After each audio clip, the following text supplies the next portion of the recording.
So now we're going to move on to talk about labor and delivery. Basically, there are kind of two things you want to think about. When there's, in order to prevent and treat problems with labor, we could divide it into two aspects. One is there's not enough oomph to push the baby out. And the other is things are stuck. And you want to diagnose that via all of our tools and decide, is this more deficiency or more excess or a combination? Now, it's interesting, one of the tools that's used by my teacher is something that I have no idea how to do it or what it actually means, but it's the throbbing of the finger pulse. So there's some pulse in the finger. Maybe you know something about it, Per, but I haven't been able to find out about it. I bet like Sabine Wilms knows about it, but there's some pulsing in the finger that if it's pulsing really strongly, it means that there's a lot of energy there, but it's not moving. If that pulsing is weak, it means there's not a lot of energy there. And so I don't know what finger it is. To the child? Yeah. Maybe it's similar. Another point, it says like the fingertips were throbbing, which meant that it's, there, but it's not opening. So we'll look at some cases where each case they're like, yes, in the fingertip pulse, but I don't know what that means. So it deserves some more research. And if anybody out there has any ideas about it, if we look at the formulas here, the first formula is Dr. Cho's formula, which is Shen Qi Gui Xiong Tang.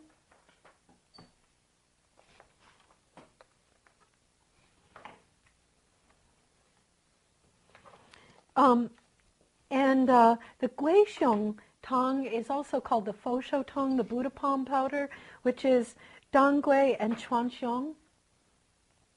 Now it's said, when these two herbs are in small doses, they can, some even say, oh, they calm the fetus in small doses, but in large doses, they induce uterine contractions.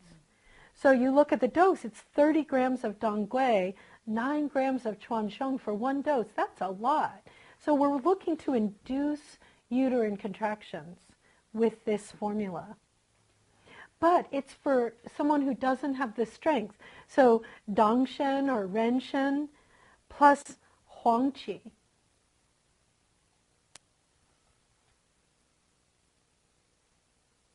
And then Yimu Cao is there because Yimu Cao also promotes uterine contractions. So this is a formula, if you're working with women with birthing, it could be a really good formula to have in a tincture form, in your little birthing kit that you bring, and so you go to the labor and the woman is like failing to progress and there's maternal exhaustion, and she's feeling really wiped out. You can give this formula. It'll help induce uterine contractions. If there's more stasis, then let's look on the next page.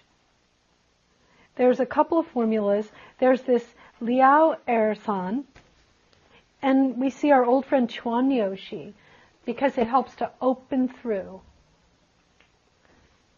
the Ren vessel, right? The same way we used it for blockage in the Ren vessel with amenorrhea, scanty menses, blocked menses, Chuan Yoshi is going to help push the baby out.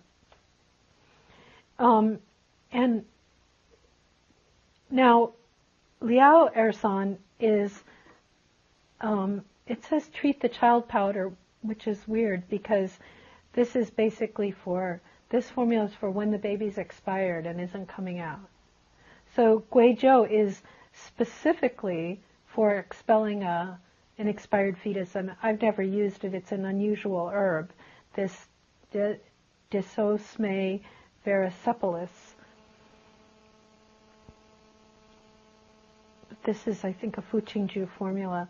And also, if there's an expired fetus that's failing to come out, then you also are going to add herbs like sanlong, moyao, rushang that break down hardness.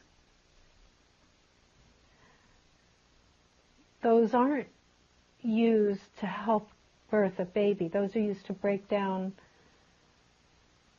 just like we use them to break down the endometrium when it's not breaking down. So Liao Ersan, because it's got the Ru Xiong in it, it's for an expired fetus in the Guizhou. So if we look at the one on page 3, which is the Tuohua Jian, cast off the flower drink. This is for promoting labor when there's stuckness and it's not flowing. And let's look at a couple of these herbs. We have Chuanyoshi.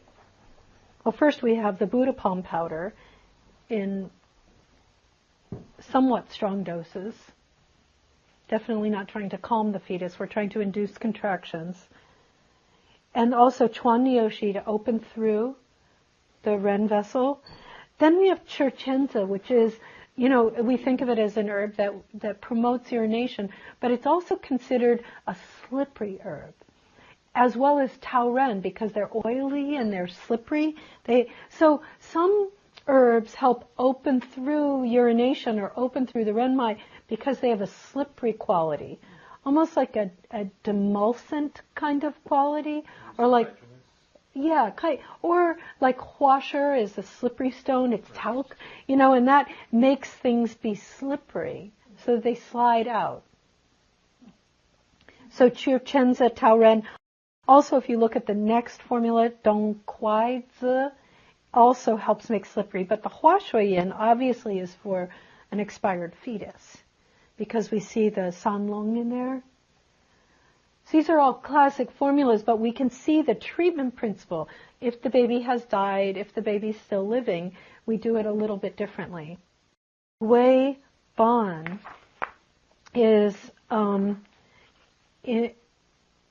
herb that is the one that opens the bones.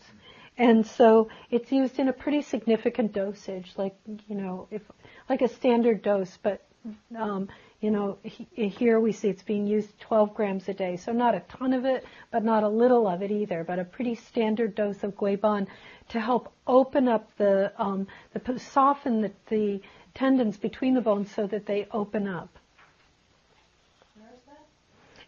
I'm just adding it as an addendum. It's not on. It's in a case study. So when we see it in the case study, so we'll know why it's in that case study. Let's read this first case study.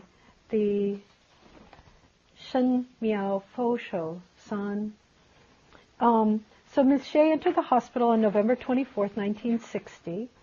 She was pregnant with her first child, and her expected date of delivery was October 26th. She was post-term, and this was why she was hospitalized.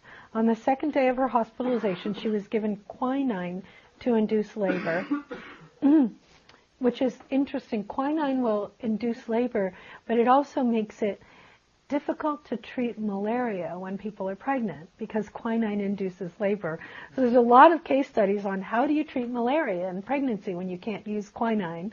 But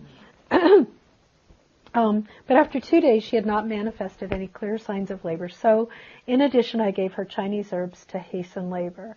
Her pulse was thin, soggy, and slippery. The throbbing of her finger pulse lacked strength and wasn't extending beyond the fingertip. The body of her tongue was pale red. So here the footnote is there's a diagnostic method for differentiating between vacuity blocked labor and excess blocked labor. Involves examining the pulsing of the middle finger. If there's a strong pulse that extends through the finger joints, then there's abundant vitality behind the labor. If the throbbing is weak, it's an indication of weakness in the woman's ability to labor well. So if you ever go to birth, just look at the woman's middle finger before she gives birth and see if you can see what they're talking about. Because Okay, so she used the Shen Miao Fo Shou San. That would be the right formula to use in this case, because the woman is weak and it doesn't have the energy to have good contractions. So she gave her Dang Shen, Huang Qi, Yimu Cao. Something's missing here because it should be also Dang Gui and Chuan Xiong. Oh yeah, she says it. She gave the spirit of the Buddha palms powder with the addition of. So she gave Chuan Xiong Dang Gui with Dang Shen Huang Qi Yimu Cao, which is her miraculous, The extra spiritually miraculous part? Yes, I guess. Okay, so after these herbs, that evening the contractions began. The sequence of delivery went smoothly and she gave birth naturally. Okay, so then she goes on to explain the Shen Miao Fo Shou San is called Xiong Gui Tang, which is Ligusticum and Angelica soup, with the two ingredients Chuan Xiong and Dang Gui. Chuan Xiong and Dang Gui are both principal herbs for treating the blood level. Dang Gui is sweet and so it supplements. It is pungent and so it dissipates. Its bitterness drains and its warmth penetrates. It's both able to supplement the blood and quicken the blood. Chuan Xiong is pungent, warm, fragrant and piercing. It moves but doesn't stay, and it treats the qi within the blood. It has the function of quickening the blood and moving the qi. It supplements while penetrating through, opens while closing. In regard to hastening birth, it is the most reliable, having a fast-acting and victorious effect. In addition, Dang Shen and Huang Qi are added to supplement qi. Yimu Cao is given to activate uterine contractions, boost the mother, and calm the child. Another case with the Tuohua Jin. So Ms. Zhang was age 40 when she entered the hospital outpatient ward for consultation. She was admitted into the hospital pregnant 9 months with her 9th child. She had been passing water for 8 hours and had developed abdominal pain characteristic of labor for a period of 4 hours. The checkup showed her blood pressure to be, her heart and lung were normal. The fundus of her uterus was 4 finger below her xiphoid. The baby presented cephalic and left anterior occipital. The fetal heart rate was 140 per minute. Contractions were irregular. An anal exam revealed that the amniotic sac had been broken. Her cervix was dilated 2 fingers. The Western diagnosis was full-term pregnancy with premature rupture of the membranes. Because of this, they gave her antibiotics to prevent infection. She was simultaneously given her quinine and pituitrin in an intravenous drip to hasten labor. All these methods were ineffectual. The membrane had been ruptured already for 10 days, and her temperature was over 38 degrees centigrade. Her blood chemistry exam showed the total leukocyte count was 2,400 per cubic millimeter. Neutrophils were at 85%. Ms. Zhang's amniotic fluid was murky. Her facial color was dull, white, and clear. She experienced chest depression and distension. In spite of the abdominal pain, the fetus did not descend. Her pulse was deep, wiry, and slippery. Her finger was throbbing distinctly and with strength, but only between the first and second finger joint. The body of her tongue was dark red, and I gave her 2 packages of Tuohua Lian cast off the flour drink.